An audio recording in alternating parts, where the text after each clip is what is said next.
Call the names. Wake the room. Wake the room. Wake the room! Luyu! Rex! Pam Ray! Naomi! Afasiana! Babbler! Monarch Soul! Jojo! Greyeyes! Fill my eyes! Poets assemble. No masks, no manners. Say it plain, or say it broken. Monday night in the garden of enlightenment. Low light lit minds, every line got intent. Clock ticks crooked and the room turns vigilant. Quiet so loud you can hear what the tension meant. Then it slips after midnight, manners get murdered. Nice little masks get cracked by a word or a murmur. Twisted Tuesdays twist truth till it turns on its heel. Clean cut faces go strange when the dark gets real. You can feel that shift, that slick little slip when the grin stays sweet, but the eyes don't sit. Like the room grew ribs, like the walls grew ears, like the hush got hands and it's pulling you near. And the words don't rest, they press. Put a heel on the chest, leave a dent in the breath. Every line like a knock from the back of the brain. Like you came in one shape, you won't leave the same. Late night poets, where the room leans in, where the sharp gets shown in the soft dome dim.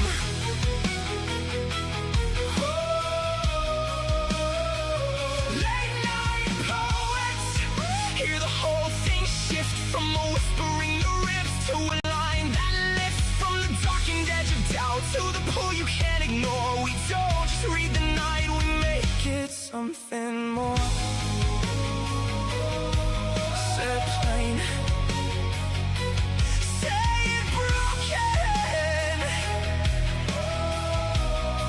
Late night poets, Wednesday breaks, parts in the park, sink down the spine, half halo, half hazard, both hands in the light in the yard. A seduction walks soft through the smoke, silk on the tongue with the blade in the joke. Books and bards wakes dust in the depth of the shelves. Old ghosts lean out and start naming themselves in a craft and sullen up the ache. Gets a voice, pain stands up straight and makes silence a choice. Then break on through when the devil gives way, when the masses sink but the pulse says pray. Echoes in the dark, oh hun, the fear, that thing with no name starts ringing in your ear. Say it, say it. Fill my eyes with poetry, don't water it down. Let it bite, let it bloom, let it burn through the crowd. Bad company grins like a bruise, dressed smart, and rhythm and rhyme puts a boot through the heart. Late night poets, where the room leans in, where the sharp gets shown in the soft dome dim.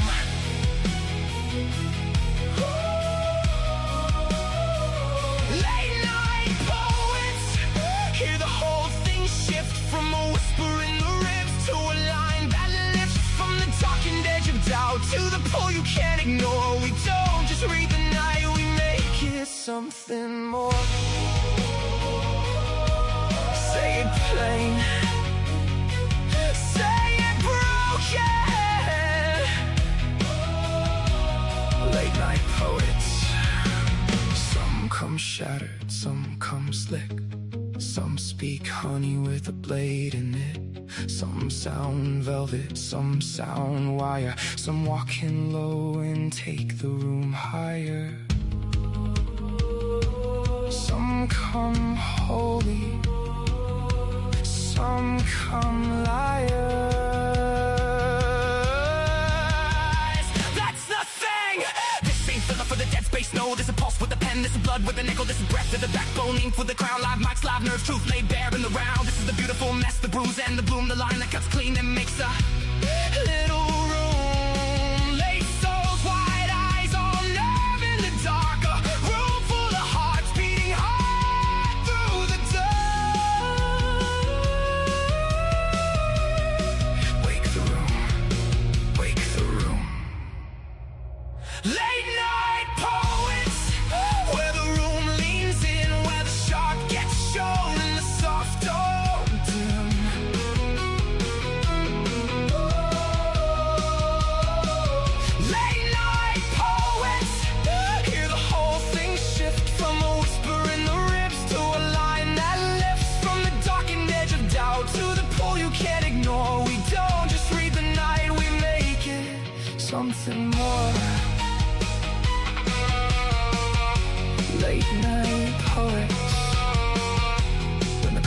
slips past polite.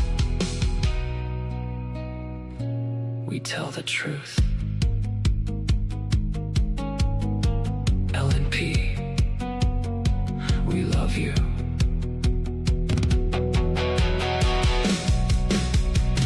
Stay frosty.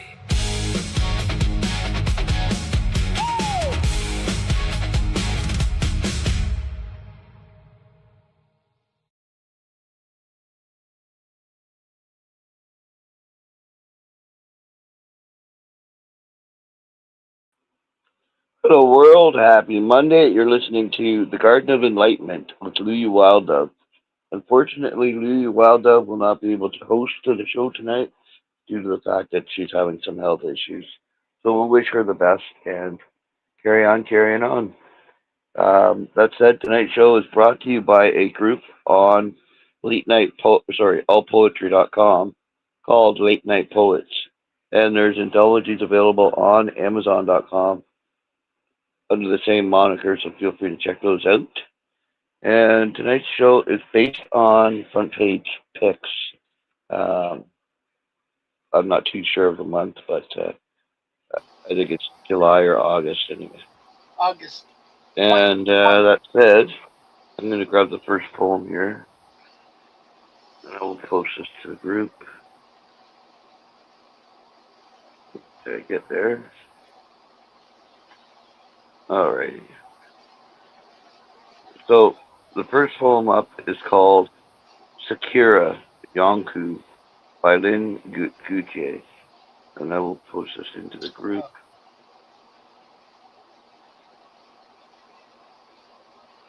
Alright, there we go. So this is Sakura Yonku by Lynn Gutier. Deep pools of luscious ebony, exotic beauty behind a veil, grace carried on a breeze, porcelain perfection, air of mystery. End poem. That was good. I guess that's called Q poetry. It's beautiful, really. I mean, it's so short, descriptive. Um, the picture is perfectly passed upon us. Deep pools of luscious ebony. So you've got dark eyes. Um, yeah, exotic beauty behind the veil. I'm assuming the picture is the prompt, but I'm not sure exactly. But it's a beautiful poem. Thanks so much for sharing, Lynn Gutier. Yes, And it's a beautiful poem. weird.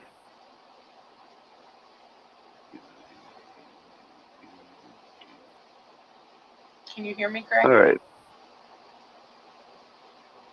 Posted the second link here.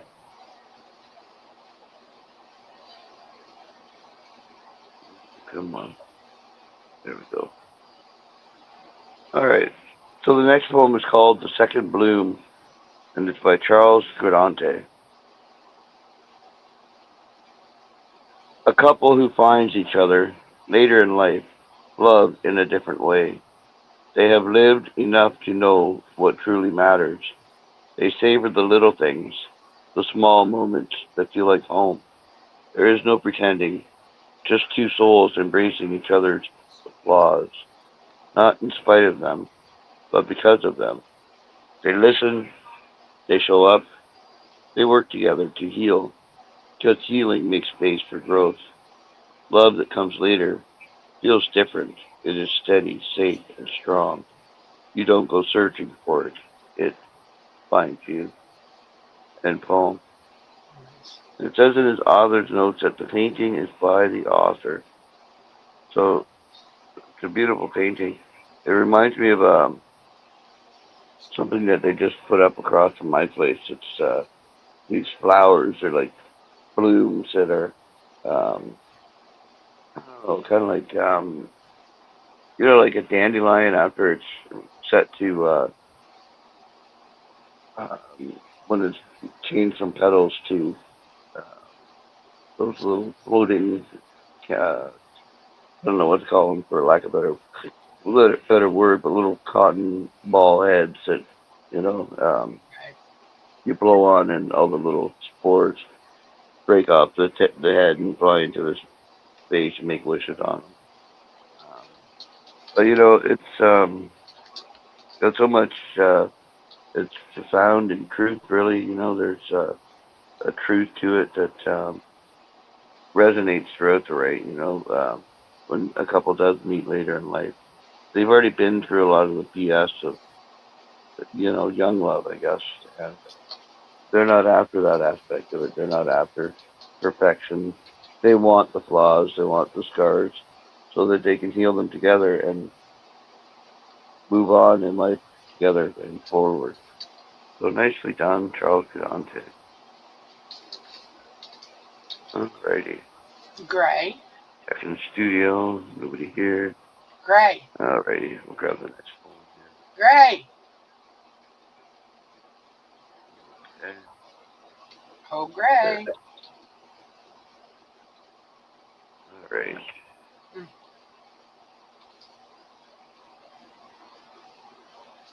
So up next we have Florio by Letters by Larry. I'll post this to the group.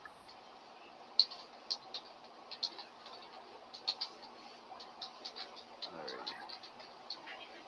So we have Florio by Letters by Larry. He was named after the autumn flowers. Florio, at 15, marched beside students through the streets of Buenos Aires for free bus tickets to get to school.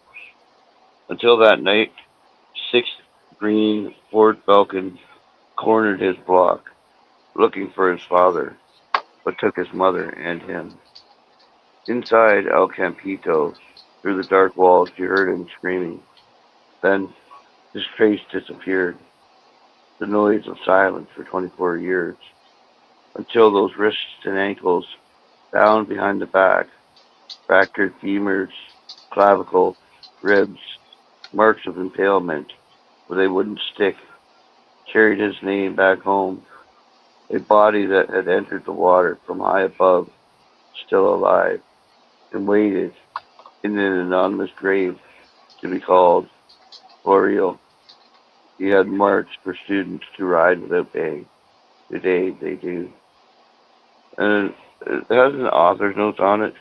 It says this poem is part of the first of a cycle on Argentina's death flights during the 1976-83 dictatorship. Florio Edgardo Avelando Avelando was 15 years old. He marched with other students for free bus fares. He was tortured, thrown alive into the Rio La Plata, and found dead on the Ugandan coast, where he was buried as an N/N. For 24 years, his family had human rights organizations search for answers until his remains were finally identified. This is Florio. This is for Florio, for the ones who never came home, for those still searching. No cause can justify these methods ever. Not then, not now, not anywhere. Nunca más. Never again. Oh, what a heart-wrenching poem. So sad. Um, my heart goes out to his family. To 15, to have your life stolen from you. Being in prison for however many years before you were found, your body was found. Uh, but it's such a tragic story. Yeah, this should not happen anywhere, ever, at any time, under any circumstances. It's just wrong that, he's protesting for a free bus fare. And next thing you know, he's being picked up by six green Ford Falcons looking for his father, but took his mother and him. So, so tragic. Wow, what a horrible story. But, it's good that it's being told because if nobody says anything, then nobody knows. And it's good to know rather than being ignorant to the actions of some against the, the innocent, really. Beautiful, right? Thank you so much. Letters by Larry. Great. Up next we have Untimely Death by Daniel Duhane. And I'll post this to the group.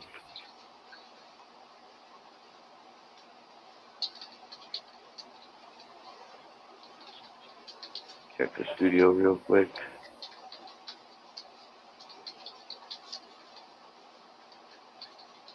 Uh,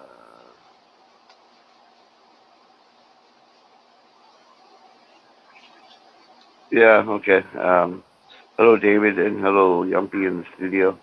Good to see you both there. Uh, yeah, I am looking for Weaver. I'm looking for uh, I've been here, Gray. Zach. If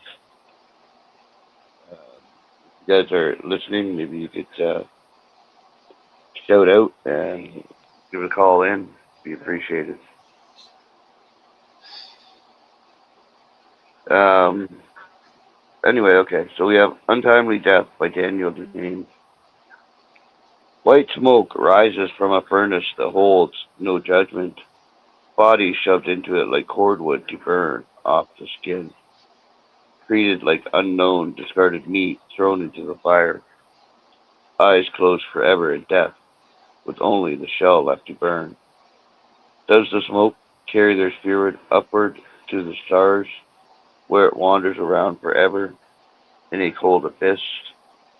If only the tears that had fallen could extinguish the fire from burning, and let them be put in hollow ground with many blessings of salvation.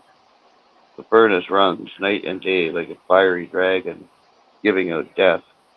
No prayers are given as the body decays into ash that is placed inside an urn for a macabre keepsake. Did the dead ask for such a thing to be held in a cold steel tomb, if they are unaware as they burn inside the furnace, not yet dead? Wow, that was dark. You gotta wonder what furnace he's talking about. Um, that's forever burning. Um, and I like the question: does smoke carry their spirit upward into the stars, where it wanders around forever in a cold abyss? That's not what you hope for your loved ones to end up suffering, to be lost in the cold abyss, wandering in perpetuity. And so, yeah, dark but beautiful, right, Daniel? I like the question posed in the right. Did the dead ask for such a thing to be held in a cold steel tomb? Um, you know, I'm all about you choosing your way of being interned, and personally, I'm going to. My mother's going to be cremated, so I will have her ashes with me, and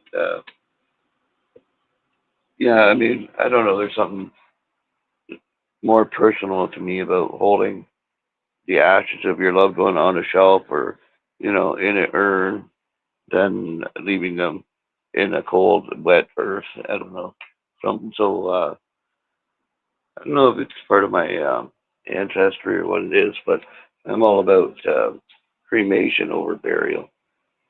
I don't know, it's a personal opinion, but that is my opinion. And, thank you so much for sharing, Daniel. Much appreciated. All right. I'm going to go to the next one. And this one is called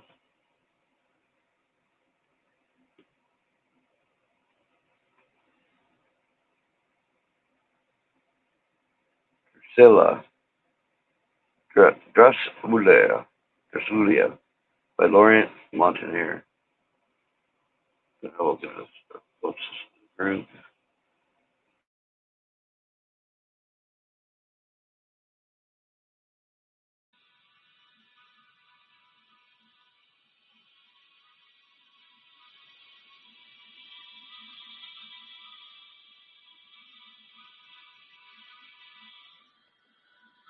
Within the emerald of a crepuscule, the glittering light pellucid sparkles amidst mysterious silvery moonbeams in the gust of the Empyrean winds.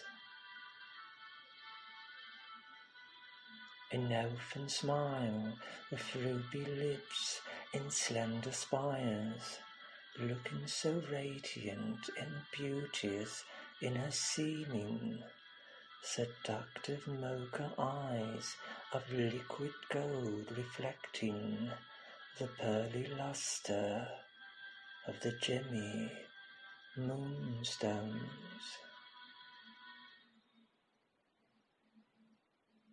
Silky tresses glistening, her ethereal beauty, her smooth skin in the subtle shade of copper, her delicate wings bedolphin as they open in the damping dew of the morning rain. Behind the lush clovers by aromatic streams wins the pure elegance of an elf princess, with her otherworldly persuasion exuded from the intoxicating scent of her fragrance.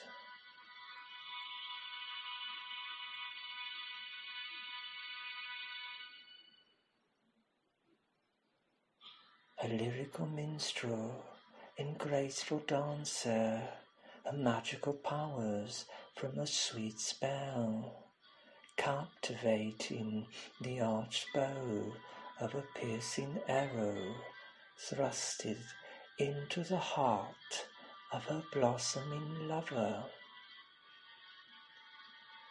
Oh, she glides with the diaphanous gossamers, bathes in periwinkle gushes of waterfalls, imbued in the sprinkle of the amber dust, and sleeps under the naked moonlight, imbued in the sprinkle of the amber dust, and sleeps under the naked moonlight. Her name is Drasulia. Her name is Drasulia in the poem.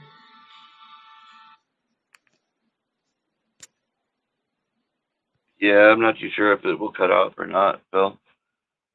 I don't think so, because I think Tam, I don't know, maybe. I'm not too sure. You can only try, Phil. If it does, it does. Um,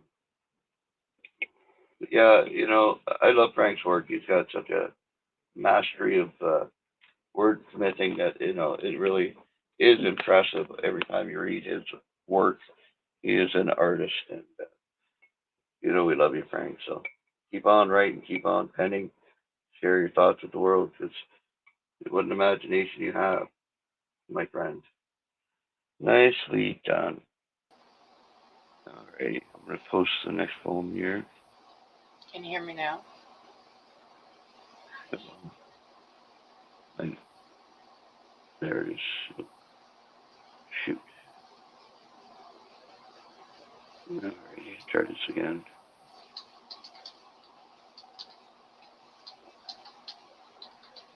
There we go. Gray. Alright. Sorry, I'm having trouble with my links.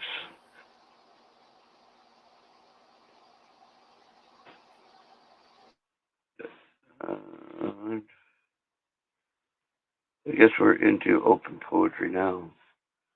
So I'll get into that. So we have The Big Hair Day by Kathy Cross. We'll post this to the group.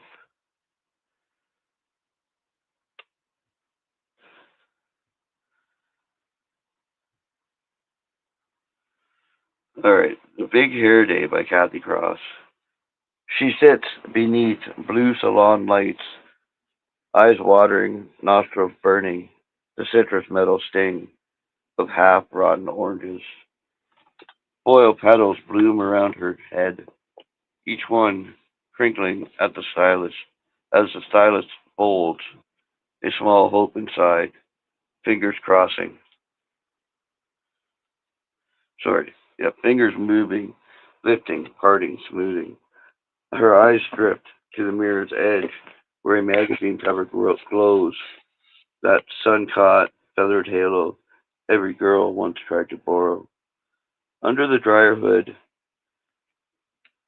the warm hum settles around her. She wonders how it might look when the foil comes off. Will the light catch her hair? Will he notice the shimmer she now wears? Her hair begins to stiffen, the pale frost forming strand by strand. The foil snaps open. Cold air, a bright gasp. She leans forward to the mirror, but sorry, she leans forward, but the mirror fogged with steam, her reflection burning, a mystery forming in the glass. She doesn't see the final reveal, only the faint shift of light as the vapor lifts. But it's here, there, a first frost settling, soft, new, across her shoulders. Um, you know, I like it. I mean, it's just speaking of somebody trying to get their hair done, but they're seeking after a special look, a special uh, vibe that is popular at the time. Um, like so many hairdos do, they become a style and they're there, and everybody wants that style. Everybody wants that beautiful glow, that crown of shining gold on their head, because that's what's in. That's what people want, and so they do. They go after it, and they set themselves under these hairdo hair dryers, I guess they are. And they wait. They open, fingers crossed, and they pray their hair doesn't turn green instead of yellow. And that's captured in here quite beautifully. So nicely done, Kathy Cross. Excellent, right? And it was a pleasure to read you. Nice to meet you. I'm going to give you a follow because I enjoyed that right very much. Oh, that's a front page pic. Sorry. All right. Thank you, Phil. Alrighty.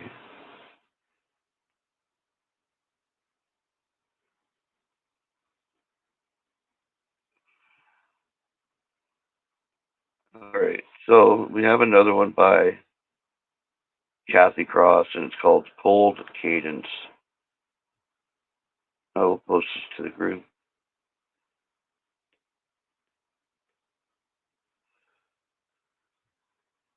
No, I still can't hear you, Phil. I'm sorry about that. All right. Kathy Cross brings us Cold Cadence. They marched in measured columns, problems plowing down the plain, obeyance in their cadence, a vacant, steady strain. Their silence felt like violence, their attire cold and clean, a discipline without retire, like a choir made of routines. Defenders held at the home. Defenders held the homestead. The tone set sharp and thin. Roads led to faces with no fire behind the skin. Glass eyes mirrored firelight, wired red in rigid frames. Flames dance on metal surfaces where war had etched its claims. Not warriors, nor brothers, not men beneath the chrome, just constructs built for conflict, coded ghosts without a home and home. And you got author's note here, and it's a contest of Calcutta chromosomes. Um,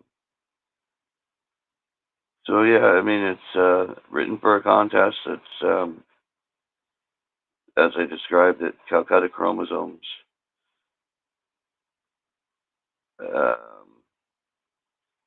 it's about a Bengal author best known for his English language historical fiction. He made history in 2018 as the first English language writer to win India's highest literary honor, the Jnapthis Award. His work explores themes of colonialism, the environment, and cultural displacement. I thought he captured,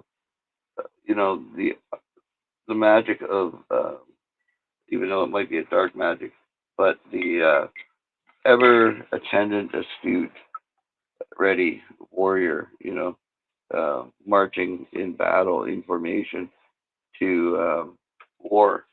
I thought it was beautifully done, and it was a pleasure to read it. I like the flow and the cadence of the write as well. It had a beautiful rhyme scheme, and very enjoyable. Nice. Thank you so much for sharing, Kathy Cross.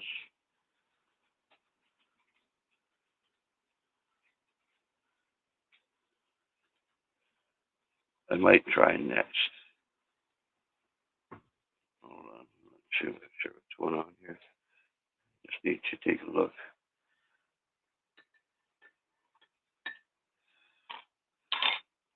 Alrighty. Yeah, I'm not too sure what you're talking about, Phil. What's next? I might try next. Um, anyway, we'll carrying on. Oh, rebooting. Alright, well, I can do that. Alright, well, I'm going to leave the show for a second, Phil. If you want to try and take over, that would be great. I'll come back in a second here. Don't go far. Okay. Well, I don't know what poem he's going to do next.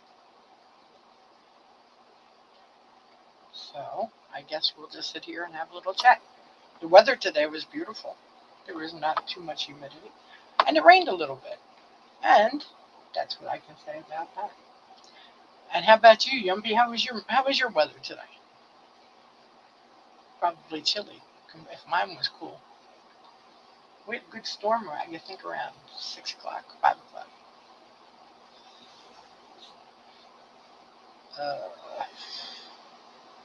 I'm trying not to confuse the system. He's working on the upside down board.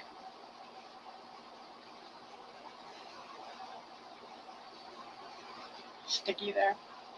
Yeah, I was glad for the rain, let me tell you. Get rid of some of that humidity.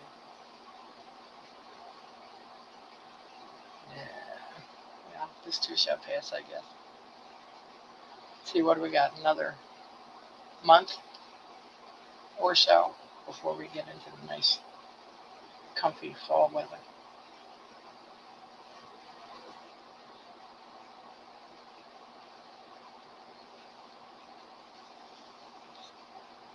Yes. Ooh, 77 is nice. I don't even know what our temperature was, but it was very pleasant you know, when I took a taste of it. Let me see, what did we have? I said we had 86. It did not feel like 86. The humidity must have been not quite as miserable as lately. Although it rained. It's supposed to rain again. Crazy stuff. But it doesn't feel miserable. That's a big plus. Big plus. More rain till Thursday. Thank heavens. Well, there we go. Look, Grace coming back.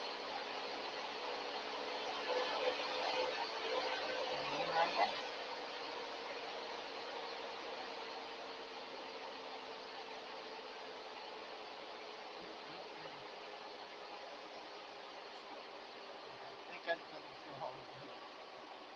You would think 86 degrees, you would think that we would feel the humidity. But it's kind of yucky. Just you and me, Yumpy. That's it. Hey, one, how long can we talk about the weather? Damn.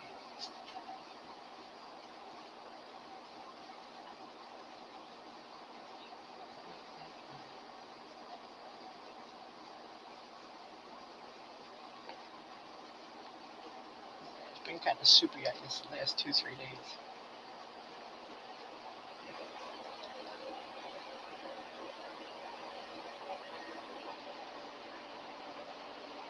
Now look. Oh, there's Gray. Hello, Gray. Welcome back. You didn't leave me with a poem. Okay, so I think we're back. Are you there, Phil? I am. Can you hear me? Nope, I can't hear you. Was Can that you hear me? me? Maybe let me know in the chat. Okay. Okay, I can't hear you. I don't know what's up with that. You're not working, Phil. I'm just glad I managed to get back connected to the group because when I first came back, there was no nothing in the chat, nothing. So I'm glad to be back, and we'll carry on carrying on. Yeah, she is muted. It doesn't show her as muted I'm though not in the muted now. studio, so maybe it's a home thing. I'm not muted now. Have you checked your connections, Phil? I'm not muted. Anyway, I'm gonna grab the next poem here. I'll post this to the group.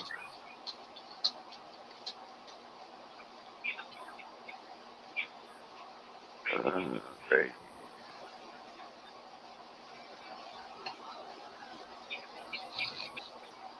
Okay, here we go. We have hats. Thank you for reading. And I'll post this to the group.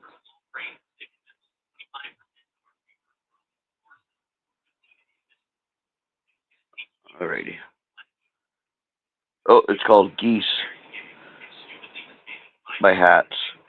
The setting sun showed off like an orange mannequin on a catwalk. Rustling leaves from the trees slowly floated to the ground. He held my hand with a smile of a boy and manners of a nobleman, his cold fingers intertwined with mine, his thumb stroking my thumb. His breath walked through my hair as he whispered, while showing how the geese above us were coming home. An echo of his whisper penetrated the deepest corners of my chest. I took a breath, and my sentence muted on my lips, because his lips sealed my mouth. Colorful lights on the terraces trembled as I dove into his arms. End poem.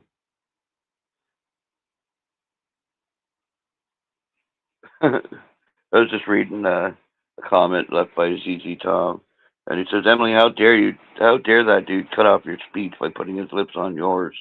But I don't know. The whole right is romantic. You know, it's kind of like a knight in shining armor poem. But I like the way that she titled the poem with the subject of geese, because he was describing as to her as they flew overhead that they were coming home from their journey south. So these are obviously North people. Um, the echo of his whisper penetrated the deepest corners of my chest. I took a breath, and my sentence muted on my lips because his lips were sealed to my mouth. I liked it. There's such a romantic connection and passionate desire that fills the right with kind of like stars in the night sky. You know, it twinkles with the vibrance that permeates the right. So nicely done, hats. Very romantic, very engaging, image filled. I loved it a lot. Nicely done. All right, late night poets. Here we go. Garden of Enlightenment. Yumpy, you're up next, mister. All right, it's going to be a pleasure reading for you. You always have wonderful work.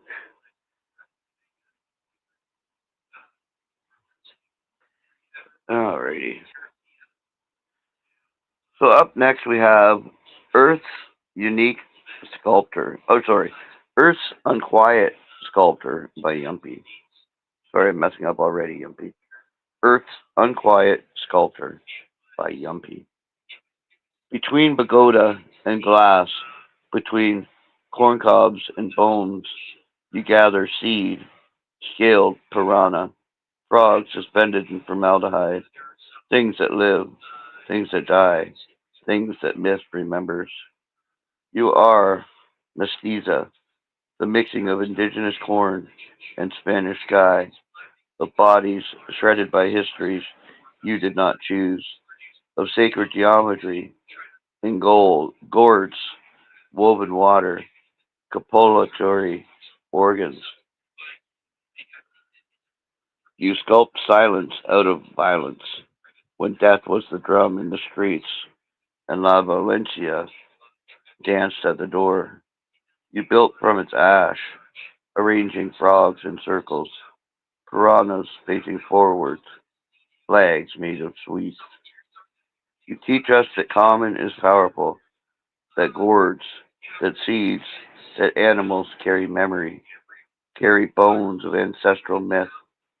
Pre-Columbian voices whisper through corn drawings, through corn ropes winding round modern museum walls. You reach for nature's delicate edge, tiny anatomy under lens, insect genitalia in crystal display, so that we might not see taboo, so that we might see not taboo, but truth, not measure, but meaning.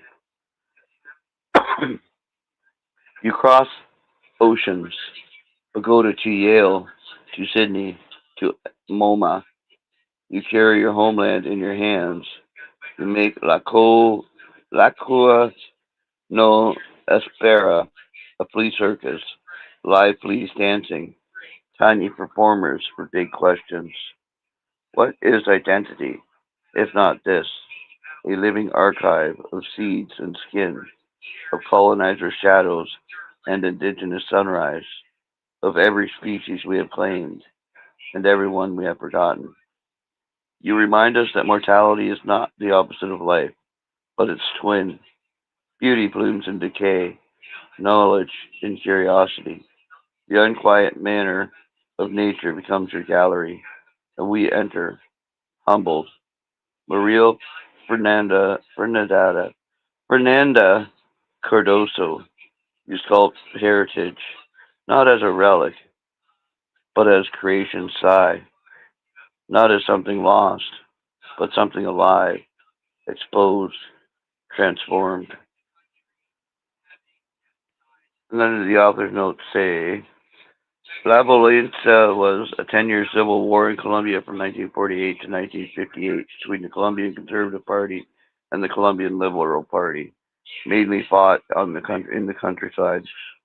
The Spanish phrase "La que no espera" translates to "what is not expected" in English, referring to something unforeseen or surprising. MoMA is the Museum of Modern Art, New York City, biographical, biographical and artistic practice. Maria Fernanda Cardoso is a Colombian artist born in 1963 in Bogota, now based in Sydney, Australia. MariaFernandoCardoso.com. Her background, she studied architecture and visual arts at Universidad de los Andes in Bogota in the early 1980s. She earned an MFA in sculpture installation at Yale University 1990. She also completed a PhD in the Sydney College of Arts, University of Sydney in 2012. Use of biological, unconventional materials and specimens. Anyway, I'm not going to read the rest of this. It's quite long, but informative for sure. Fernanda Cardoso, who sculpts heritage, not as a relic, but as creation's sigh, not as something lost, but alive, exposed, transformed. Yeah, she sounds like quite a fierce spirit for sure.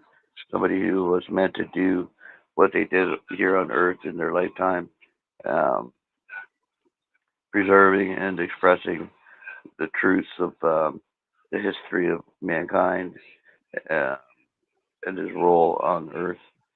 Beautifully done, and what an interesting character Maria is. Um, beautifully done, Yumpy. Thank you so much for sharing. Yumpy, excellent, right. Hey, Gray, All can right, you hear me? so I'm going to grab the next one here. Gray, can you hear me? Yumpy, Bizago, you are up next. You bring us Laundry in the Office by Bizago. And I'll post this to the group.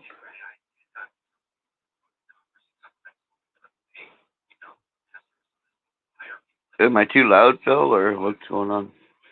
My headset volume, I can't hear anything. I'm just, uh, if there was somebody else here to listen to, I could hear him, but I can't hear anything. Oh, Weaver, woo woo, Weaver, Weaver, where are you? Oh, I see Weaver of Dreams. Hi. Hello, Weaver. Hello, Gray. Oh, No, can I'm you not hear me? hearing you either. And damn it, hold on, let me unplug my headphones. Wow.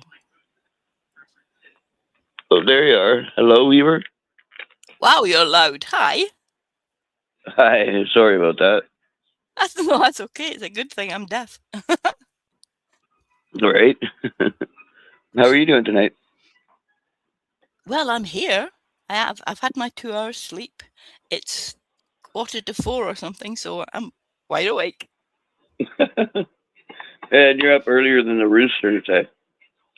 Oh, I know. Him and I are doing very well, but he's much louder than I am. Well, he's the cock of the walk, you know. Oh, really? Oh, nice to know. Well, Oh, it's a pleasure to God. have you here. I'm so glad to hear your voice. It's been a one-man show, so I appreciate you being here. Well, I actually could hear Pam perfectly, so obviously there was a Yes, problem. I'm here. Can you hear me now, Gray? I can, yeah. Wow, great to have you. Good to be here. Good to be here. Hi, Weaver. Hi, Gray. Good to hear you both. Hi, Yeah. Pam. Did either one of you get to hear Vizago's right? No, sorry. No, no, I did not. Okay, well, maybe you Um, guys can comment on it later. I'll post the next poem here. Welcome, both of you. So glad to not be alone anymore. Oh my God, it was lonely. Poor boy. Oh, sorry, that was Earth Unquiet Sculptor by Yumpy, not Vizago. We got Laundry in the Office by Vizago coming up. And if you wouldn't mind reading it, Weaver, that would be wonderful. I would be happy to. I'm not actually seeing much at the moment, but There it is. let me get that. Okay, I will be with you in a moment. Oh dear, it's terrible when you turn up late to the office. Um, oh dear, sorry folks. I'll be there Take in a your sec. time, Weaver. Take your time. I'm okay. I had it all set up, and then when you go back, it all seems to disappear. Is it laundry in the office? Yeah. Yeah, it is. Cool. I got it. By Vizago. Here we go. Oh, SCK this. Now I sit folding clothes fresh from washer, new machine running, clothes hanging everywhere, chair backs, anything that holds wool. Damn, I hate washing wool. Now on the sofa, socks, tons of socks. I bet I managed to pair 2. Maybe the machine's still going. White's now colours next. Black is done, mostly socks, of course. Oh, it's not that I can't fold. I can. Military precision if I want. But why do I want that? Socks. Toss them in a box. I don't care if they match. No one sees them anyway. Boxers, same system. 1 box socks, 1 box boxers. Perfect. T-shirts, rapid folder. Wife would go crazy. Pero te arreglo lo. Y sí, también. Después uno hoy. So I fold them, lay them on the shelf, and I hate taking one. She folded those folded lines, worse than a crunched T-shirt. End poem. And in the AN, we have still sitting here missing my wife. Now doing laundry my way, she would not approve. Oh, okay. Beautiful read, Weaver. Thank you so much for reading. And Pam Ray, what did you think? Yeah, I thought this was wonderful. It's interesting, and how like everyday moments can make us think about someone and the time that we used to have together. And it's also interesting to me how a thing like laundry is something that people have such various views on. I am definitely like a type B personality when it comes to doing laundry. I mean, I try not to like do like reds and whites together, but for the most part, like I don't separate everything. And so I get where Visago is coming from. But when you grow up around people who they have this exact way that everything needs to be done, this exact way that everything needs to be folded, and you don't realize until you're not able to spend as much time with them or with them as the same person that they are, how much you miss that about them. Wonderful imagery, great use of spacing, and I think because he puts this into the aspect of an everyday or every week chore like laundry, it becomes even more relatable. Excellent write and very well done. Beautiful comment. Thanks so much, Pam Ray. Yeah, I mean, the whole thing is so relatable. I'm not a laundry guy, so um, folding, yeah, not my thing. Crumple it up in a ball in a pile, sure. But no, I'm not a laundry guy at all. Um, Never have been. I don't think I ever will be. I just don't find any attraction or pleasure in the whole act of laundry. I mean, grabbing it out of a dresser with folded pants is nice, but it's the same just pulling them up off the couch, and putting them on. Nobody can tell. Anyway, yeah, great, right? Thanks so much for sharing, Visago. And you read it, Weaver. What did you think? I thought it was brilliant. Really enjoyed it. I tend to, I don't like doing laundry, but I like wearing clean clothes. So what do? You have to do it. No choice. No, I don't let anybody else near it. Doesn't nobody gets to touch my washing machine or my clothes. I've had too many, lots of white socks and underwear coming out pink because somebody put something like a red something in there, and oh, horrible. But yes, I can see this. I can understand the fact. Some of the lines are absolute. I mean, they're all brilliant, but some of the lines just really hit me. Like they have a boxers, same system. One box socks, one box boxers. Perfect. T-shirts, rapid folder. Brilliant. I don't. I mean, I was taken by the AN. I'm presuming that in actuality this is true. And he's still missing his wife. So you can understand why he's just going to go his own way with the T-shirt. So sweet. So thank you for sharing. Beautiful comment and a fabulous read. Thanks so much, Weaver. All right. So I've got the next poem posted, Pam Ray. If you wouldn't mind reading that, please. It's called Antidote of My Own Poison by Hats. I would be happy to. All right. Getting to where I need to be.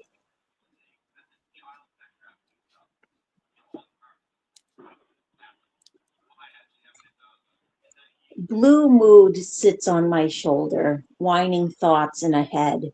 This world is without veins, but mine are still pulsating. I stab my vein with heroin, and I'll be like a bird. like a fish dancing on dirty land. Black feathered birds stare motionless from a telegraph pole. The streets with no memory, and the mannequins watch me without lenses. In their colorful fabrics, through the unwashed window, ideas in the head I won't materialize, as if I were immobile boulder and a dumb clown, an unexpected grenade. I don't curve my mouth in a fake kiss on a cold face of the world, which with a dead stare sows the seeds. I'm a hook at the end of the fishing rod. I hunt for love on ration cards, a rebel who doesn't live in a herd, carrying a wolf's shadow on my shoulders. End poem. Beautiful read, Pam Ray. Thanks so much.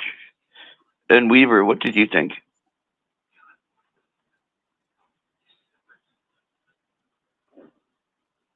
Can you hear me? Yep. Oh, good. I'm having trouble with my mute button. Oh, story of my life. Yeah, Yeah. this was I'm an antidote of my own poison. Wow, brilliant, brilliant title for a start. But this is just so powerful. Um, this world is without veins, but mine are still pulsating. I stab my vein with heroin and be like a bird, like a fish dancing on dirty land. Really beautifully. I mean, the metaphors in this are absolutely marvelous. So basically, she's not going to pretend. She's not going to be somebody else's fish on the end of a rod. I think it was very, very well done, and I liked what ZZ Tom said. A write from more than 2 years ago, given new life as a free front page pick selection. Sorry, congratulations, Emily, on that achievement. That is brilliant, isn't it? How weird that must have felt. So yeah, thank you so much for sharing. Yeah, absolutely. Thanks so much, Weaver. You know, it's kind of twofold, that title.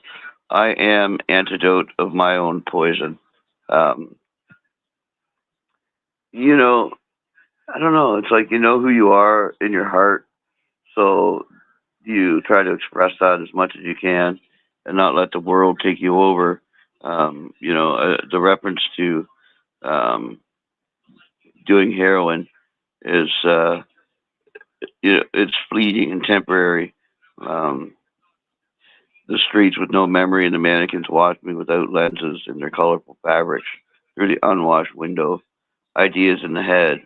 I won't materialize as if I were immobile boulder and a dumb cloud and an unexploded grenade. And then I really enjoyed that next stanza. I don't curve my mouth in a fake kiss on a cold face of the world, with which with a dead stare sows the seeds. I am I'm a hook at the end of a fishing rod. I hunt for love on ration cards. And then, she can't be part of the herd. She's got a wolf shadow on her shoulders. Um, I liked it. I liked it a lot. Nicely done, Hats. And you read it, Pam Ray. What did you think? Yeah, this is definitely a strong write by Hats. Amazing imagery and metaphors. This is raw and gritty. It speaks to me on how we're our own worst enemy. But it and also of someone who has gone through difficult times, who basically someone who knows they're not a good person and refuses to pretend they are. Um, and I like this voice that Hats has brought forth within this right, and great lines throughout. But I did especially like the third and fourth stanzas. Very well done. Beautiful comment, Pam Ray. Thanks so much. And a fantastic read as well. Alrighty. I'm going to paste the next poem into the group. I will give this a read. This is called Serenade the Moon, a Celestial Romance in 3 Acts by Yumpy. Act 1, Overture of Light. O pale enchantress in silken glow, you rise in song where dreamers go. Night's curtain lifts at your command. Stars take their place in celestial band. A breeze begins the violin sigh. The heavens pulse, the owls reply. With every pulse you pull the tide, a lover's breath, the seas a soft guide. You shine above, a beckoning star, a goddess caught in a wishing jar. And I, beneath with arms upturned, have written sonnets the stars have learned. Act 2, The Waltz of Shadows. She drapes her light upon rooftops peak, twirls through gardens, lunar mystique. Each petal glows its pearly tune, waltzing gently beneath the moon. She strokes the lake with silver hands and blushes over drifting sands. Moonlit trees sway in wisps of rhyme, nightingales cooing soft as rhyme. I follow her, dreams held within, my soul a harp, her gaze the wind. Each glance a chord that trembles deep, each blink a caress, my soul doth weep. No orchestra could dare sustain the spell she weaves, her lunar refrain. She needs no stage, no fanfare grand. The stars themselves obey her hand, and as she drifts divine above, I am undone by moonlit love. A single note from her unseen lips engulfs my world in trembling riffs. Act 3, The Eclipse and Embrace. The darkness gently veils her face, a still so sweet, adorned in lace. The sun grows shy, the wind stands still, shadows etched upon distant hills. Not an ending, just a breath held tight, before the kiss, before the light. The eclipse feels love's warm delay, is just the pulse before ballet. With moon slow return, argent crowned, the sky exhales without a sound. You flow like milk across my skin. I drink you in, I drink you in. No longer earthbound, forevermore. With you, I rise, I soar, I soar. Through shifting shadows in every hue, I found myself dissolving into you. No vows, no shroud, no solemn tune, just a whisper forever, me and the moon. End poem. Wow. What did you think, Pam Ray? Well, first of all, great read there, Gray. This is so beautiful and captivating all the way through. Just nice rhyme and flow, lovely imagery, and great use of personification. I really like how this speaks on the idea of taking in and observing the beauty and the gentle spirit of the light of the moon.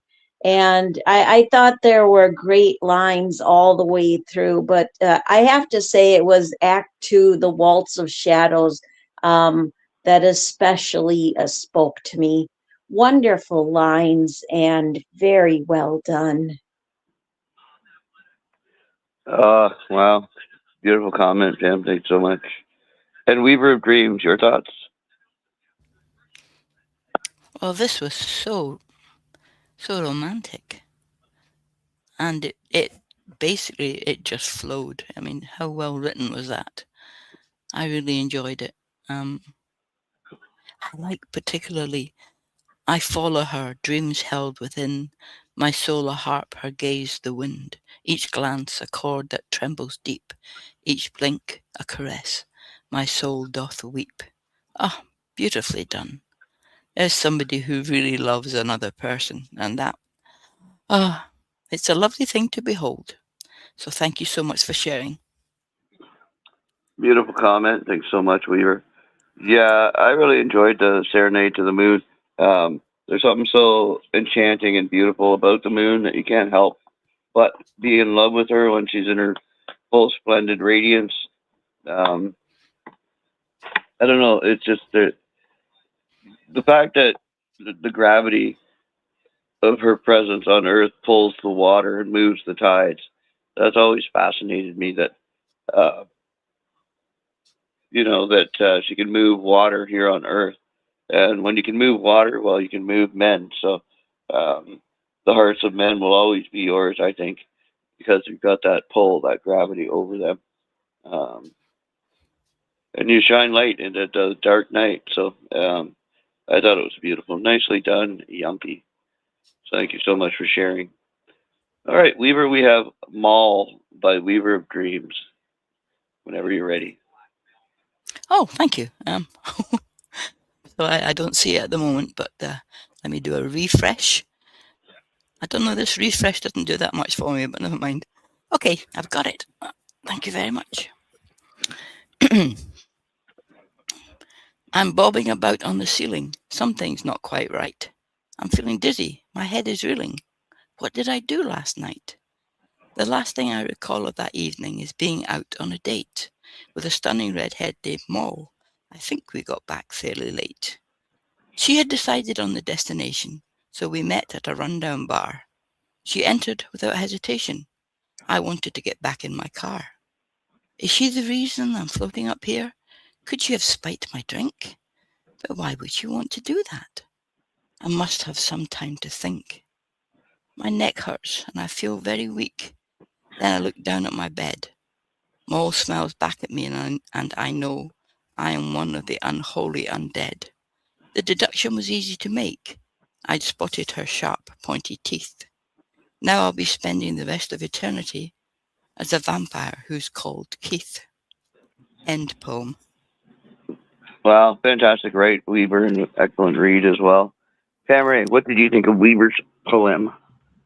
Well, definitely a great read. I found this absolutely entertaining. It just you don't very often get to meet vampires named Keith. So that was a nice touch that even though this wasn't a humor poem, it definitely gave me a smile. And great attention to detail, entertaining lines throughout. Um, and one line just leads nicely into the next, so I like it all the way through. But I did especially like that end stanza, so very well done. Beautiful comment, Cameron. Thank you so much. Yeah, I mean, I thought it was an epic, right?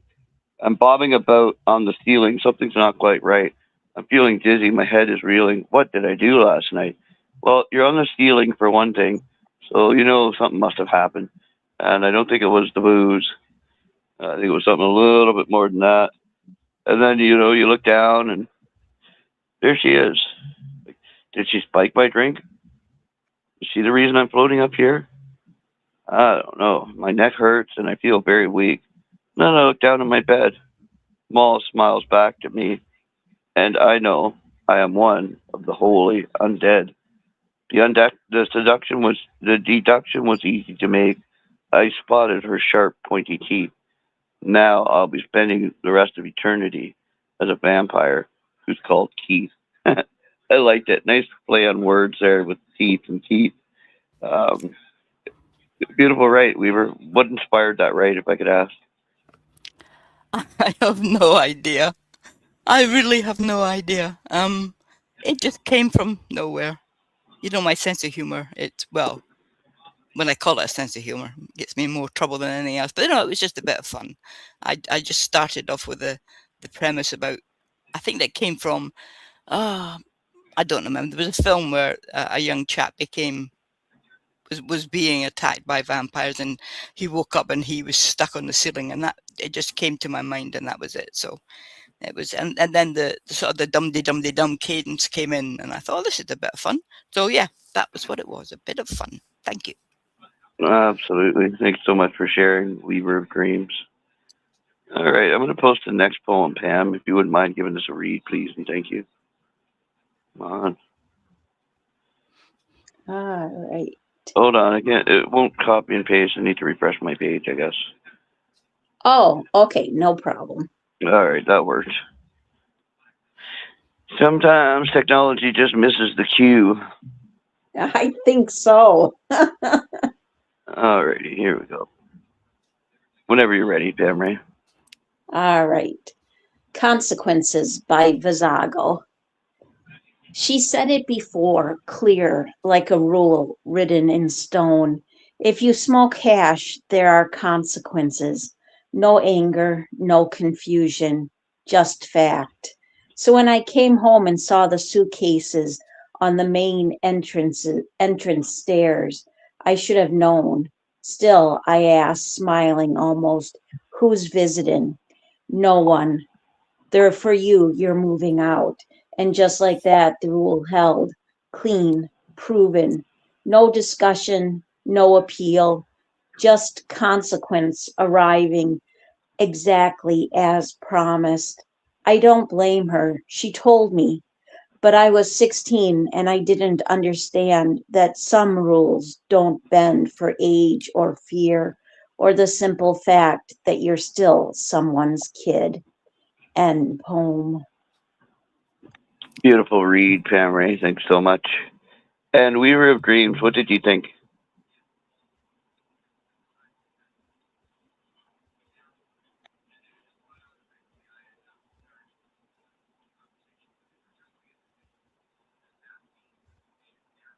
Hello, Weaver?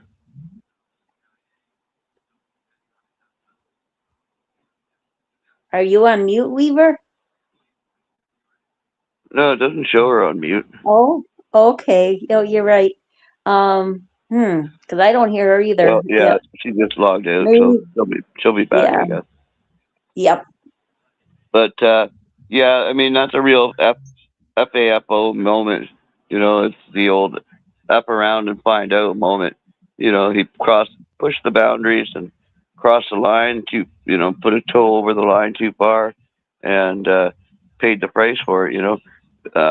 What mom says is the law, and you better obey it, otherwise you will be um, reprimanded. And if that means getting out of her house, then hasta la vista, baby. Nicely done, Bizago. Thanks so much for sharing. Alrighty, I'm gonna look for the next poem here. I'm gonna bump this up Oh, because just to let you know, Weaver's back, and I can comment on Visago's poem too. okay, sure, yeah, All right. Yeah, I thought this was a great write. Sometimes that's what a parent has to do, that tough love of, especially when you're dealing with a kid who, just won't, that, there're just some things that you have to be tough about. You have to put your foot down, say, basically there are going to be consequences. And it is difficult at that age because they're still children. And yet at the same time, they're so close to adulthood that you want them to start taking responsibility for themselves and realizing that there are consequences to their choices and to their actions. Excellent write all the way through and very well done. beautiful comment, Pam Ray. Thanks so much. And Weaver of Dreams, you're back. I certainly am. Oh dear, sorry about that. Yes, wonderful. I like this. I love the fact that consequences. That's the problem. People don't. If you're not taught that there is consequences to what you do, then of course you're not going to bother listening to anybody. You'll go your own sweet way. But I love the fact that parents can't be friends. Parents have to teach their children to become decent people. And so you can't just sit back and go, well, he's my little baby, and I love him, so I'll let him go his own way. No, you shouldn't. So I thought this was very, very good. This was, it pointed out that things could be worse. a lot worse. So yes, I really enjoyed this. Well done, and thank you for sharing. Thank you so much, Weaver of Dreams. Okay, so I have the next poem up. This is called Meeting Frost by Letters by Larry. Not that winter, clouds shedding pale traces on my skin, nor that night when you licked your tumbler's rim, calling it sugar and gin, and I drank. My first frost settled long before its name. Your motorcycle dodging red lights, our unborn child between us. The week I lost her, and you listed your needs on our bed. I said no, your pupils tightening to a pin. I met cold, not in the snow, but in the hallway, where your silence seeped into the walls before my hand found the keys. End of poem. What did you think, Pam Ray? Oh my goodness. This one is so absolutely heartbreaking. You know, it's got these raw, emotive lines with strong imagery. It's a right that speaks to me on coldness that's felt in a and given in a time of loss when one should be receiving warmth and comfort. And there's just such strong lines throughout.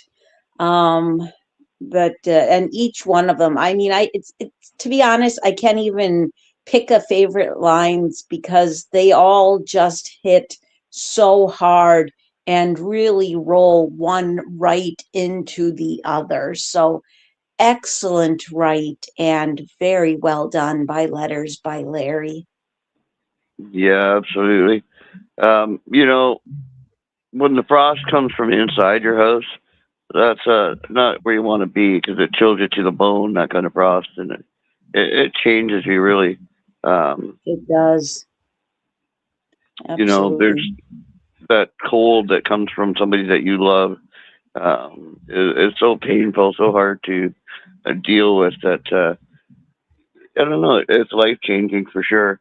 You don't want that in your life, but you don't need that in your life. Um, that's supposed to be where you're being warmed, you know, where you're being sheltered from the cold, not having it blown in your face and, you know, freezing you over. Um, but yeah, I really enjoyed that Letters by Larry. It felt deeply personal. I hope it's not personal, but it did feel like, I don't know, almost like lifelike, like it was written on experience, I guess you could say. Um, but I really enjoyed the line, I met cold, not in the snow, but in the hallway, where your silence seeped into the walls before my hand found the keys. Beautiful, right? Letters by Larry, and thanks so much for sharing. What did you think, Weaver? Oh, so sad. Uh, Life can be incredibly difficult.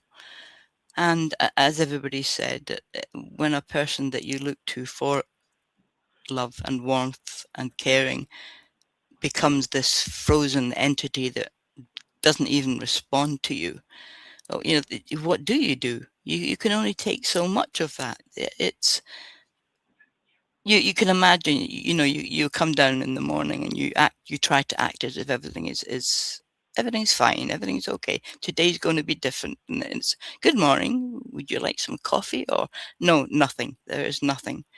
And if you start your day like that, and it just continues that way till the end of the day, you will become immune eventually. You'll get to the point where it doesn't hurt you anymore.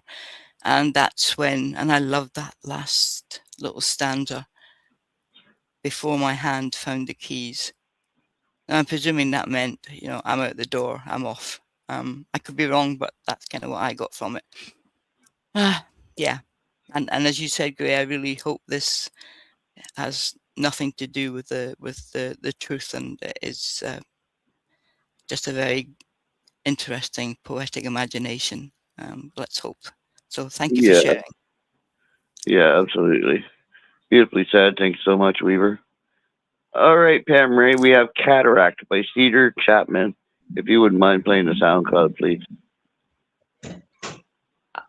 I think that I wasn't sure if Phil's in the background and going to do that, but I can. Yes. Winter's Okay. Cataract Well, by Cedar Chapman. In the blur between mauve and blue skies, winter dusted my backyard with her cataract. Twigs, once pliable and green, dangle above the gray soil, clutching the last mementos of tomatoes and green beans. Butternut squash used to bask beside them, exposing its round potbelly to the sun. A lone starling lies stiff in the corner by the shed. Its beady eyes are 2 drops of midnight, following me with the haunted gaze of the Mona Lisa. Its frozen wings sprawled like a crucifix. This starling was happy once, pecking at my vegetables with sunshine on its face. The black-eyed Susans, the swinging swallows, the sweet fig tree. They simply lived, eating, mating, bearing fruit. Not one of them ever knowing of the first autumn frost.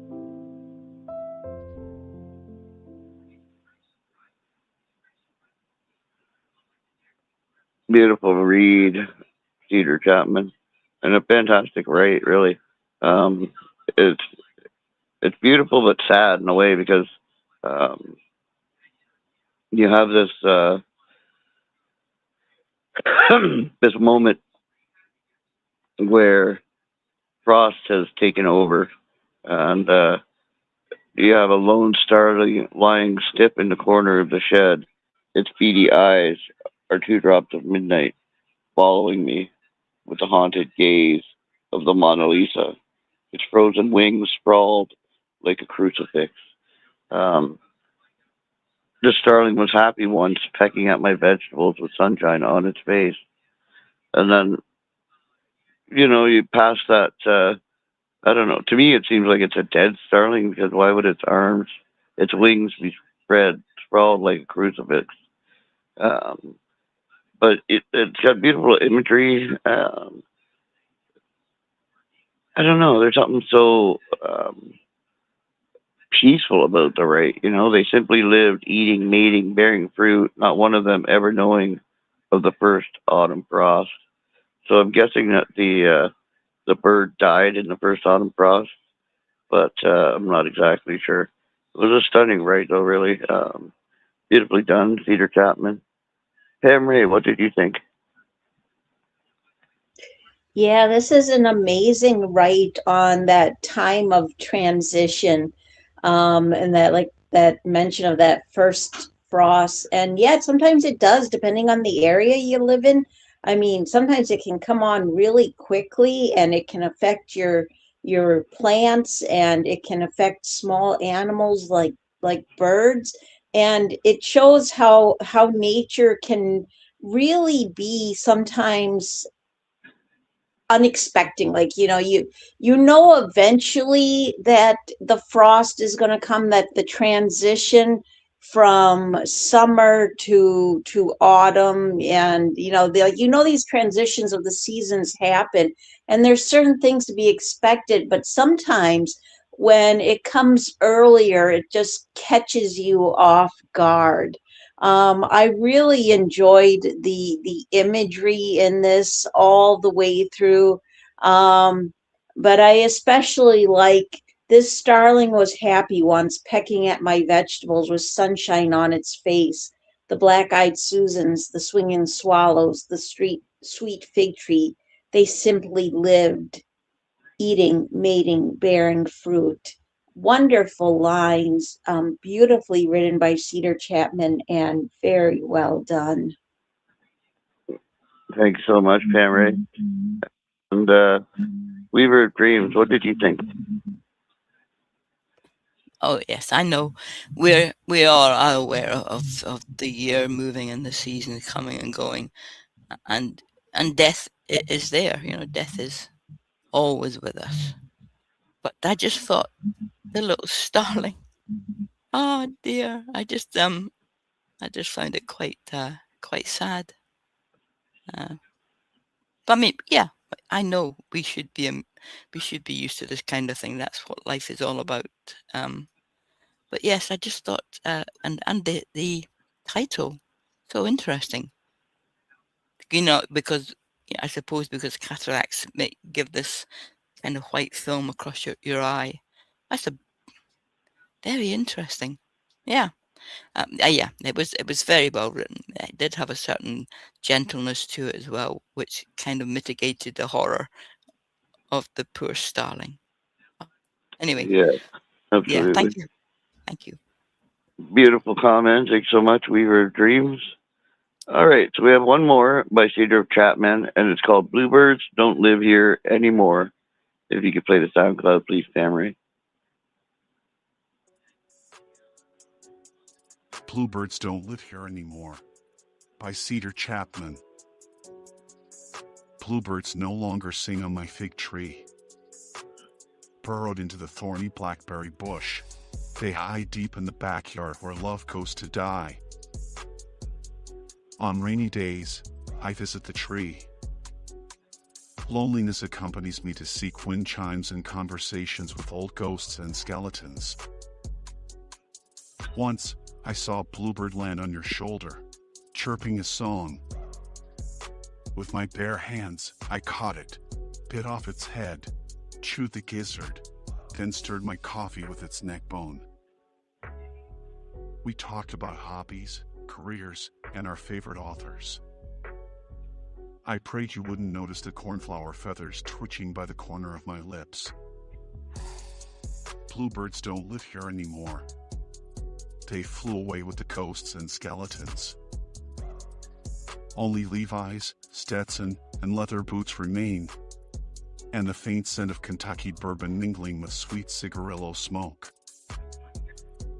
You were on my bed in the morning, so I climbed the fig tree, grabbed a nest for kindling, then fried a dozen eggs, sunny side up. I stabbed the yolk, watched it bleed over crispy hash browns, while we talked about our favorite TV shows. You left in your Toyota Prius, glancing in the rearview mirror, wondering if you heard bluebirds sing.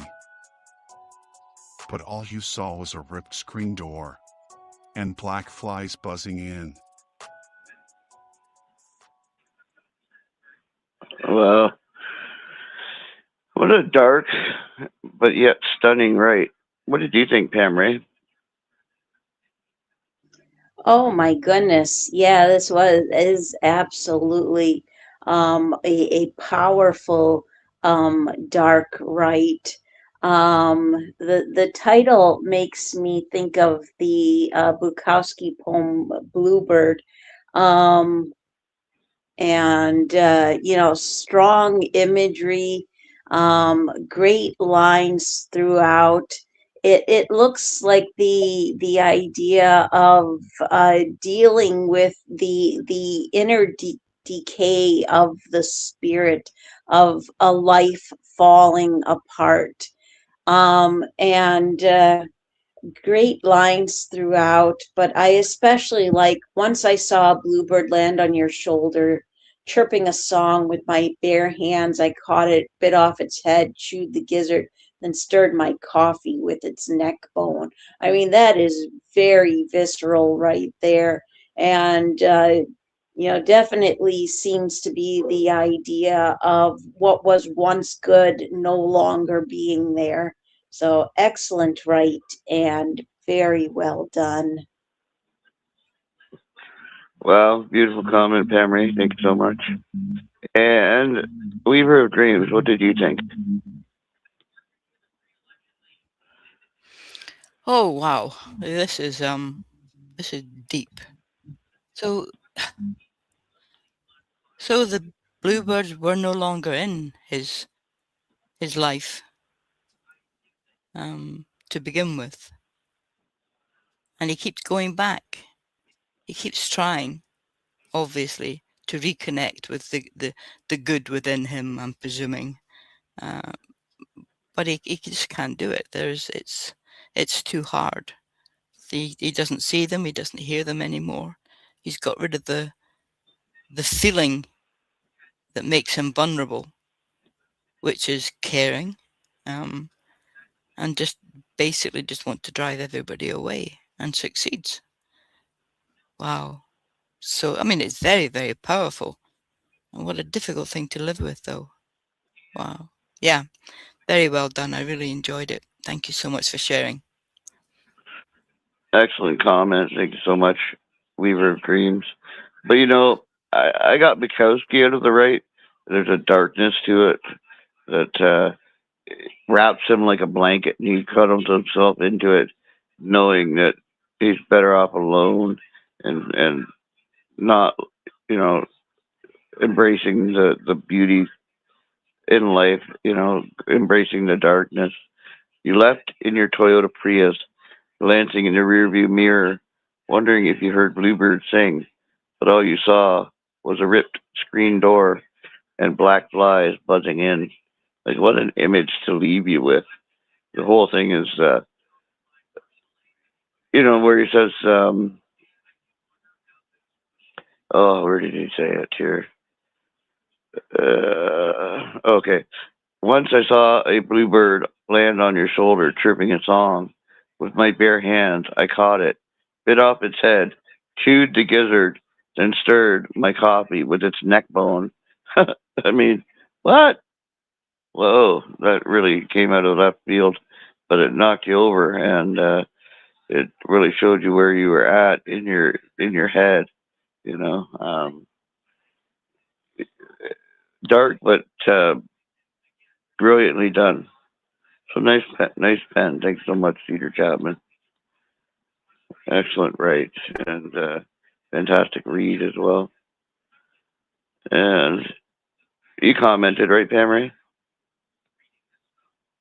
Yes, I did. All right, I didn't want to miss you. All righty. So up next we have Me Wanga, Green Table by Vizago. And I will post this to the group.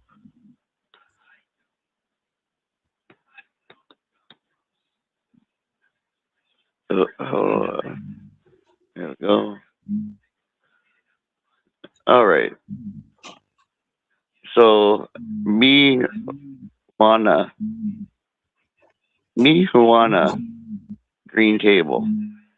At me wanna sitting alone, peaceful, not blue, more like a softness of energy, a beer earned, felt.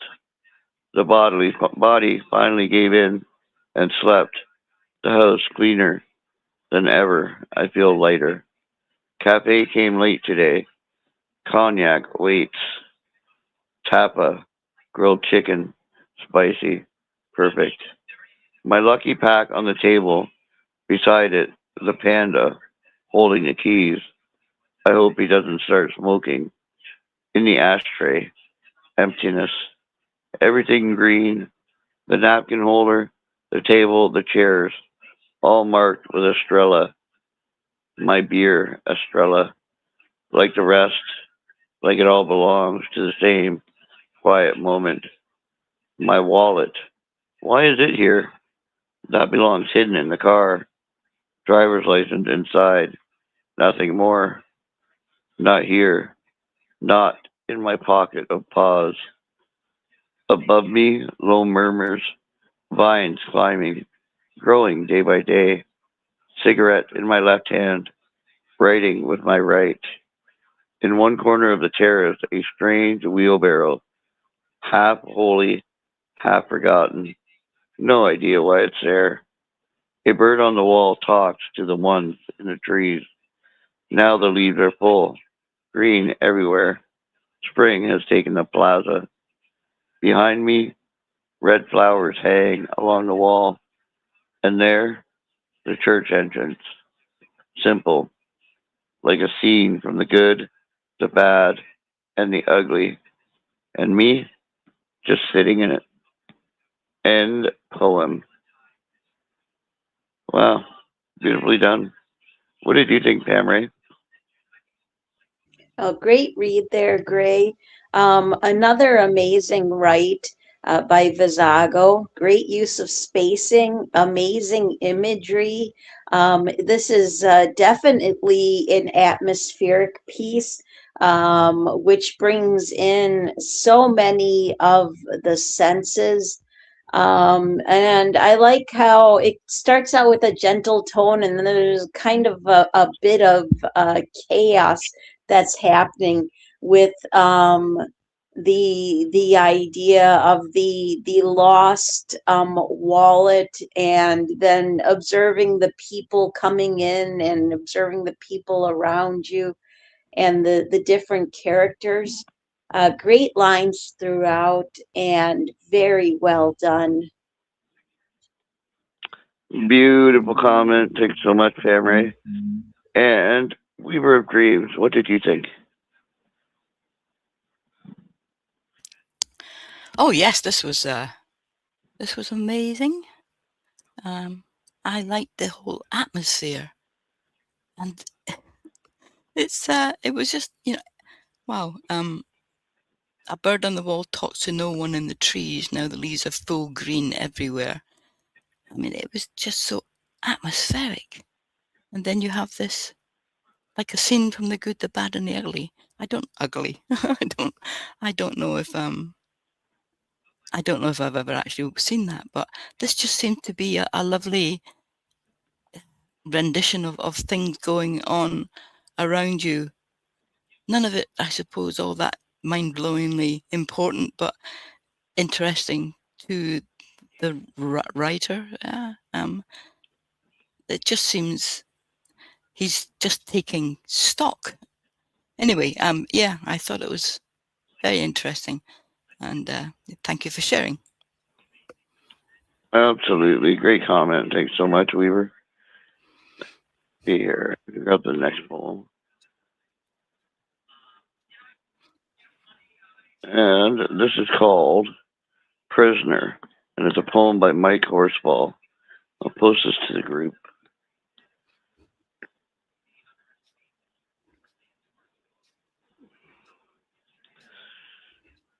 All right. So if you wouldn't mind giving that a read, please, Weaver, that would be wonderful. I'd be happy to. Thank you. Prisoner by Mike Horsfall. He made and made and made a table, a fence, a life. Each nail a small decision, each board a bright refusal to rest, to listen, to wait. He built his name in things, in time, the days sawdust in sunlight, the nights figures in ledgers. He called it provision, purpose. He called it love, duty. The world applauded his momentum. The world needed his drive. The world required his whole, so he tightened every hinge, so he torqued every screw, so he sealed each usable opening. Even the window measured victories, air counted, measured, owned. Now age slows the hand. The tools lie like old promises, rust, dust-covered memories. He sits among his completions. The room is perfectly functional, and the door is perfectly his. He tries memory as a key. It turns, but does not open. Outside, wind wastes nothing. Sunlight shines alone. Inside, the made things persist. He hears their quiet allegiance. They do not move aside. They do not know release. He built them to hold, and now these built bars, they hold him. End poem. Beautiful read, Weaver. Wow. What did you think, Pam Ray? Oh my goodness, this is like powerful, heartfelt lines. It's just great imagery, and an amazing write on the transition, the process of aging, and how sadly, oftentimes, people will see your use when you're able and young and capable of doing things for them. And great lines throughout, but I did especially like the second and third stanzas. Very well done by Mike Horsfall. Beautiful comment, Pam Ray. Thanks so much. And to me, it reads of a man losing himself in age, locked behind the bars of time. Um, in his own prison that he built because youth has passed him by. He made and made and made a table of fence of life, each nail a small decision, each board a bright refusal to rest, to listen, to wait. He built his name in things, in time, the days, sawdust, and sunlight, the nights, figures, and ledgers. He called it provision, purpose. He called it love, duty. You know, life will pass you by if you're not aware of what's going on. Um, you'll realize one day that those tools no longer do anything for you because you can't use them anymore. Um, Now age slows the hand, the tools lie like old promises, rust, dust covered memories. He sits among his completions. The room is perfectly functional. The door is perfectly his. He tries memory as a key. It turns, but it does not open. Um, I liked it a lot. Age will kick you in the ass, and next thing you know, you realize that you're in a cage of life, and time has put you there. So I liked it. I liked it a lot. Um, Weaver, what did you think? Oh yeah, it's sad. I mean, age will rob you of so many things. I don't pay attention to it. I don't think I'll ever grow up. I don't intend to. But a man is measured by his worth in the world. And that's a sad thing. Women, we can be nurturing and gentle, and our job is never done, if you know what I mean. Where a man does have that point where he is no longer able to provide or to do what he used to do to make him a member of society, feeling proud about himself. So, yeah, very sad. As I say, age takes no prisoners, and you lose so much, but you lose yourself as well. So, oh dear, oh well, I'm philosophical. I just hope there's nothing after this. I'll be quite happy. Thank you very much. Beautifully done. Thank you so Great much for comment. sharing. Thank you, dear. Great, great comment. Thanks so much, Weaver. All right, Pam Ray, we have Slaughtering by Hats. If you wouldn't mind reading that, please. All right.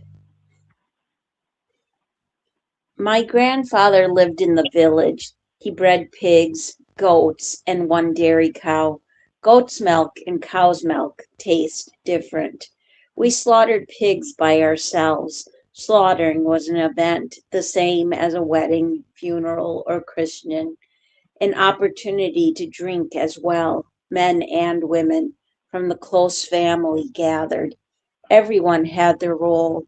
The one who tied the hind leg with a rope, the one who shot the pig in the skull with a slaughter gun, another cut the carotid artery with a sharp knife, and another one with a large bowl caught the blood and stirred it. The man with the rope pumped by lifting the pig's left hind leg. Then they washed the pig in a trough. After washing, hung it on a hook. My mom told us kids to go to a pub with jugs for the draft beer. I licked the foam with my finger. It was bitter. In winter 1983, a gate to the yard was open. The guys with the rope, the gun, the knife, and the bowl, they had one shot of vodka for good luck. The slim guy tried. The slim guy tied the leg with the rope. A man with the bald head shot the pig with the pistol. Other one with curly hair hit the neck with the knife. The pig squealed, then jumped up and ran. The rope man fell into the snow. The pig dragged him for a while. He let it go and rubbed his rope burned hands with while scolding. Close the gate, yelled someone. Too late. The pig ran away. Do you have any Do you have an idea of how fast the pig can run? How, when it knows its life is at stake? They didn't catch any blood that day. The pig bled to its death while running and died by the stream. Men loaded it on a wheelbarrow, and they sent me and my brother to get more beer. On the way to the pub, we looked at the bloody path. End poem. Yeah, it was a beautiful comment, Pam Ray. I mean, sorry, a beautiful read, Pam Ray, but a horrifying story. When things go sideways, uh, when calling the herd, it can be pretty scary. I mean, you just picture this pig breaking out and running free, and then just dying in the creek because it escaped that moment, but it did not escape death. It was harvested anyway. Just some of it wasn't harvested, the blood, but it was still destination death. But what a horrifying scene to have witnessed as a child. You know, this poor pig being misexecuted. It's got to be a horrifying thing, really. So I thought it was a beautifully written poem. But I hope this isn't a personal poem for her. Just because what a horrifying scene to have survived, really. Wow. Deep, dark, and delicious, as I like to say. Nicely done, Hat. And what did you think, Weaver? Yes, wow.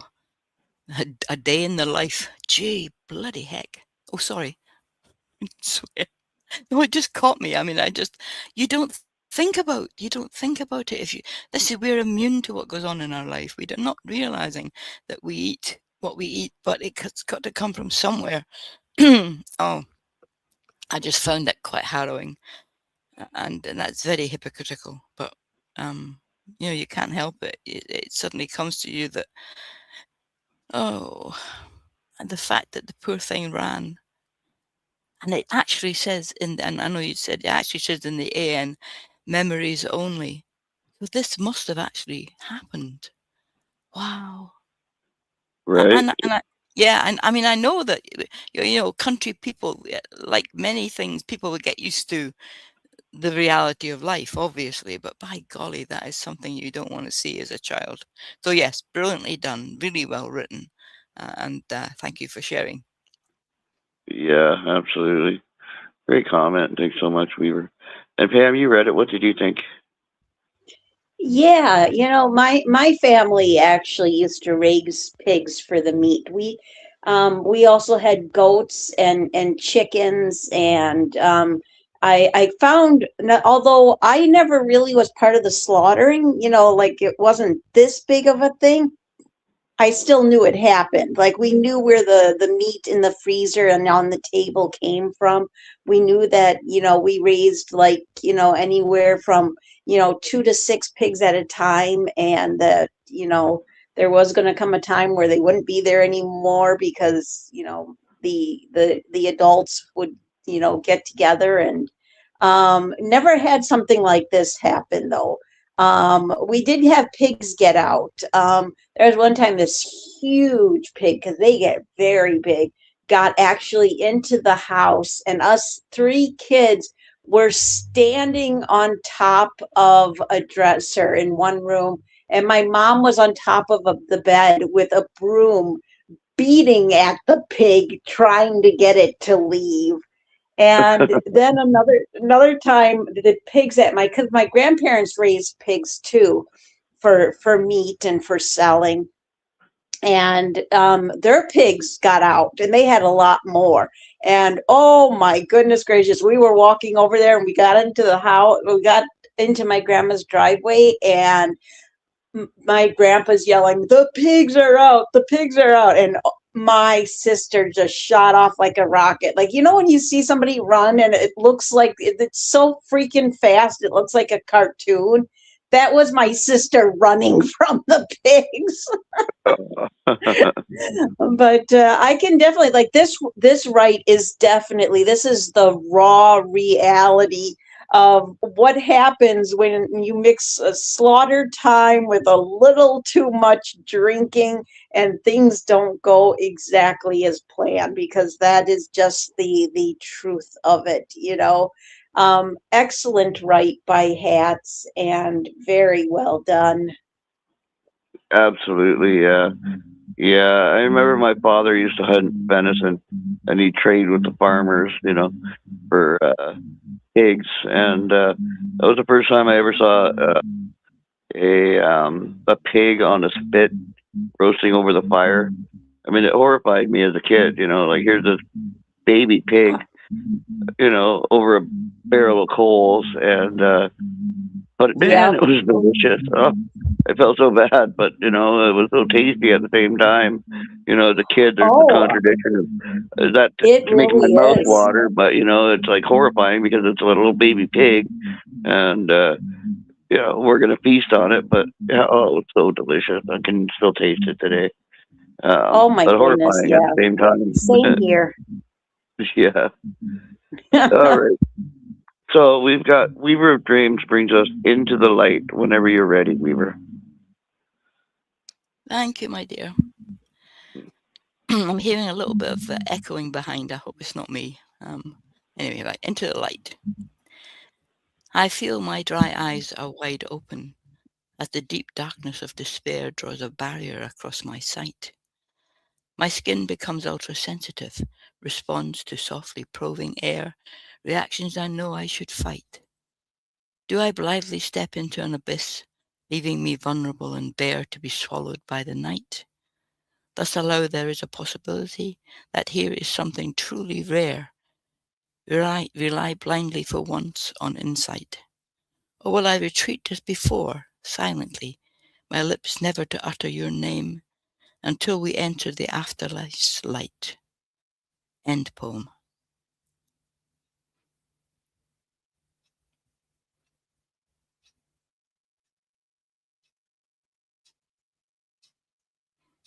Great read and write there, Weaver. Um, and yeah, I like this one. It has thoughtful lines. It feels emotive. I like the three line stanzas. And I like how it feels like, to me, the idea of someone giving up, someone who, you know, it definitely looks to me like to be on the idea of someone who is crossing over from one into life into the afterlife, you know, and questioning in which direction they should go. Um, and excellent lines throughout. But I especially like, do I blithely step into an abyss, leaving me vulnerable and bare to be swallowed by the night? Thus allow there is a possibility that here is something truly rare. Re- Rely blindly for once on insight. Wonderful lines, beautifully written, and very well done.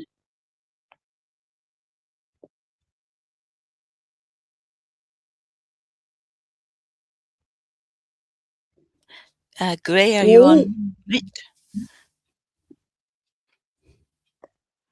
Yes, I was, Derp. Anyway, that was a beautiful write and a wonderful read, Weaver. Um, I liked it. The I feel my dry eyes are wide open as the deep darkness of despair draws a barrier across my sight. I mean, that's such a profound opening stanza. You know, it really pulls you in, makes you think, closes your eyes, and makes you look with your inner eye, which is a beautiful thing to be able to do. But the next stanza, my skin becomes ultra sensitive, responds to softly probing air, reactions I know I should fight. You know, it's like um, somebody's breathing in your hair, beside your ear, and it just electrifies you and takes you to another place. But do I blithely step into an abyss, leaving me vulnerable and bare to be swallowed by the night? It's such a precipice to be on, whether you take that next step or you don't. I don't know. It was a beautiful write and a wonderful read, Weaver. Nicely done. Thank you so much for sharing. All right. So up next we have Currents, a poem by Blue Harrison, and I will give that a read. Abrasive breath, the wind blows hot and strong as the sun bows out. She stares through door glass, fretting for summer flora, lined up in burnt red pots along a brick pathway. She watches the stems dance, flinging green off, like a wickedness tongued, but not swallowed. Such witnessing rises fever, like colors claimed, laid onto altars of moon. She too basks, bare chested, in the darkling, licks her lips to taste last light, stretches arms overhead, and sways unashamed, calling forth that past lover who coyote quick tagged hard her runaway eyes, so that each moment that dances with wind howls for him. She is sweat, her need a mountain. The night eats, coyote quick, as every flower sways and her door opens. And this is written to a prompt song, Coyote, by Dope Lemon, dedicated and written for my sugar Robert. Wow, I liked it. What did you think, Weaver? Sorry, I thought I was on mute. Oh yes, this was intense. I wish I'd been able to hear the music to relate more to it. But there are this is intense. She is sweat, her need a mountain. The night eats coyote quick as every flower sways and her door opens. So I get a feeling that this is kind of an out of body experience, sort of, allowing yourself to experience something. Yes, I could be wrong. Of course I am, but it just seems to be so. It's a fever. There's a fever. There's an awful lot of yeah, but yeah, very well written. And I'm going to have to reread this to get more from it or listen to the song. But I thought this was very lively and very interesting. Thank you. Beautiful comment. Thanks so much, Weaver. I don't know. The song "You Give Me Fever" comes to mind with this, right? I don't know what it is, um, but I really enjoyed "She Is Sweat, Her Need a Mountain, the Night Eats Coyote Quick as Every Flower Sways and Her Door Opens." Beautiful, right, Blue Harrison? Thank you so much for sharing. And Pam Ray, what did you think? Yeah, this has amazing imagery and metaphors. There's a beautiful dark sensuality to it. I like how it speaks on the idea of it has a certain confidence within its lines and great lines throughout. But I especially like such witnessing rises fever like colors claimed laid onto altars of moon. She too basks bare chested in the darkling, licks her lips to taste last light, stretches arms overhead, and sways unashamed. Wonderful lines, beautifully written, and very well done.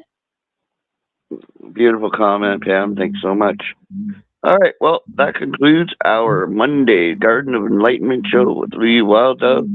Unfortunately, we'll have to send her the healing wishes and love on her journey. She's going through a lot right now medically, so all we can do is send prayers and love for her. But that said, thank you, Fill My Eyes, for opening the show. Thank you so much, Pam Ray, for taking over, and thank you, Weaver, for calling in. I appreciate you all. Much love, everybody, and have a wonderful night. Good night, everybody. Good night, Pam Ray. Good night, Weaver. Good night, Good John night, John Boy. Boy. You owe me a We're gonna Coke. do We tied. We tied. definitely. Yeah, that was just about a tie. I'll give you that. Good night, everyone. I loved it. Good night. Much love, everybody. Good night, Pam. Good night, Pam Ray. Pam, you're on mute.